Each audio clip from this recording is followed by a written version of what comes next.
పట్టభద్రుల నియోజకవర్గం ఉప ఎన్నికల్లో మేధావులు విద్యావంతులు మంచి నిర్ణయాలు తీసుకోవాలని బీజేపీ ఎమ్మెల్సీ అభ్యర్థి గుజ్జుల ప్రేమేందర్ రెడ్డి సూచించారు. హన్మకొండలో నిర్వహించిన ఎన్నికల ప్రచారంలో గుజ్జుల ప్రేమేందర్ రెడ్డి పాల్గొన్నారు. ఖమ్మం, వరంగల్, నల్గొండ జిల్లాల్లో బీజేపీ ప్రజాప్రతినిధులు లేకపోయినప్పటికీ ఎన్నో అభివృద్ధి సంక్షేమ కార్యక్రమాలు చేసిందని గుర్తు చేశారు. బీజేపీ వల్లే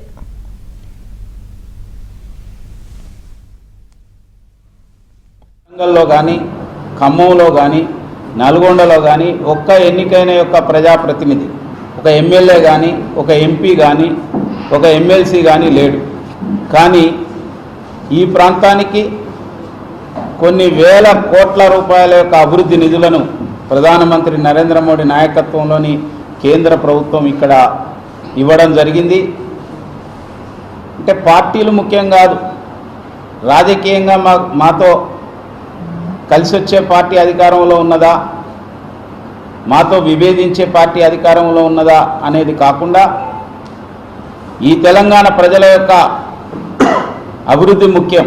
ఈ తెలంగాణ అభివృద్ధి ముఖ్యం. ఎందుకంటే తెలంగాణ ఏర్పాటులో ఇటు క్షేత్రస్థాయిలో కానీ అటు పార్లమెంట్లో కానీ కీలక పాత్ర వహించింది భారతీయ జనతా పార్టీ.